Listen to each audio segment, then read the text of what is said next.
அண்மை செய்தியை பார்த்துக் கொண்டிருக்கிறோம். முன்ஜாமீன் வழங்கியும் ஏன் சரணடையவில்லை என்று செந்தில் பாலாஜிக்கு சென்னை உயர்நீதிமன்றம் கேள்வி எழுப்பியிருக்கிறது. முன்ஜாமீன் வழங்கியும் தற்போது வரை சரணடையாதது ஏன் என்று செந்தில் பாலாஜிக்கு உயர்நீதிமன்றம் கேள்வி எழுப்பியிருக்கிறது. கூடுதல் விவரங்களோடு இணைகிறார் எமது செய்தியாளர் ஆனந்த். வணக்கம் ஆனந்த், உங்களிடம் இருக்கும் தகவல்களை பகிர்ந்து கொள்ளுங்கள். வணக்கம். சோதனை விசாரணை என்ற பெயரில் தங்களை துன்புறுத்தக்கூடாது என முன்னாள் அமைச்சர் செந்தில் பாலாஜி மற்றும் அவரது சகோதரர் அசோக்குமார் ஆகியோர் தாக்கல் செய்த மனுக்களை தள்ளுபடி செய்து சென்னை உயர்நீதிமன்றம் உத்தரவிட்டிருக்கிறது. ஊத்தங்கரை தாவேக எம்எல்ஏ இளையராஜாவிடம் குதிரை பேரம் நடத்தியதாகவும் சபாநாயகருக்கு எதிரான தீர்மானத்தின் போது ஆதரவாக ஆளும் கட்சிக்கு எதிராக வாக்களிக்க கூடும் என்பது தொடர்பான ஒரு குதிரை பேரம் வழக்கில் முன்னாள் அமைச்சர் செந்தில் பாலாஜி மற்றும் அவரது சகோதரர் அசோக்குமார் ஆகியோருக்கு நிபந்தனை முன்ஜாமீன் வழங்கி சென்னை உயர்நீதிமன்றம் உத்தரவிட்டிருக்கிறது. இந்த நிலையில் இவர்கள் சார்பில் சென்னை உயர்நீதிமன்றத்தில் புதிதாக ஒரு மனு தாக்கல் செய்யப்பட்டிருக்கிறது. அந்த மனுவில் தமிழக அமைச்சர் ஆதவ் அர்ஜுனா கரூர் கூட்ட நெரிசல் சம்பவம் தொடர்பாக கணக்கு தீர்க்க வேண்டியுள்ளதாக வெளிப்படையாக கூறியிருப்பதாகவும் அதன்படி ஏதேனும் ஒரு வழக்கில் தங்களை கைது செய்ய காவல்துறையினருக்கு அறிவுறுத்தல் வழங்கப்பட்டிருப்பதாகவும் மனுவில் தெரிவித்திருக்கிறார். மேலும் குதிரை பேர வழக்கில் தங்களை காவலில் வைத்து விசாரிக்க அவசியமில்லை என உயர்நீதிமன்றம் முன்ஜாமீன் வழங்கிய பின்னரும் தொடர்ந்து சோதனை நடத்தப்பட்டு வருவதாகவும் அவர்கள் தரப்பில் அந்த மனுவில் தெரிவிக்கப்பட்டிருக்கிறது.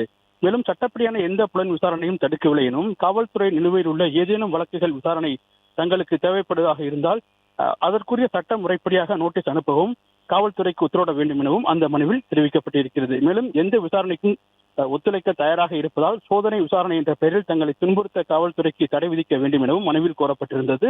இந்த வழக்கை நீதிபதி ஜி.கே. இளந்தரையன் முன்பாக விசாரணைக்கு வந்த பொழுது மனுவில் பொதுவான உத்தரவுகள் கோரியிருப்பதாகவும் பல குற்றச்சாட்டுகளை கூறியிருந்தாலும் மனுவிற்கு விரிவான பதில் மனு அளிக்க கால அவகாசம் வேண்டும் என அரசின் தலைமை குற்றவியல் வழக்கறிஞர் ஜான் சத்யன் ஆஜராகி தெரிவித்தார்.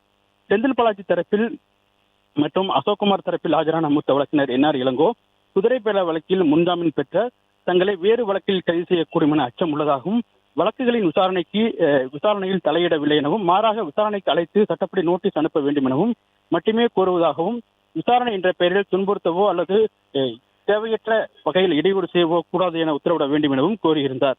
இருதரப்பு வாதங்களையும் கேட்ட நீதிபதி குதிரை பேர வழக்கில் முன்ஜாமீன் வழங்கப்பட்டிருக்கிறது, இன்னும் விசாரணை நீதிமன்றத்தில் சரணடைந்து முன்ஜாமீன் பெறவில்லை எனவும் இந்த சூழ்நிலையில் தங்களை துன்புறுத்தக்கூடாது என கோர முடியாது எனவும் நீதிபதி தெரிவித்தார். மற்ற வழக்குகளை பொறுத்தவரை முன்கூட்டி இந்த மனுக்கள் தாக்கல் செய்யப்பட்டுள்ளதால் மனுதாரர் கோரியுள்ளபடி எந்த உத்தரவும் பிறப்பிக்க முடியாது என கூறிய நீதிபதி இளந்தரையன் இருவரின் மனுக்களையும் தள்ளுபடி செய்து உத்தரவிட்டிருக்கின்றார். பிளே ஸ்டோர் மற்றும் ஆப் ஸ்டோரில் இருந்து பாலிமர் செயலியை QR கோடு மூலம் பதிவிறக்கம் செய்யுங்கள். செய்திகளை உடனுக்குடன் பெறுங்கள்.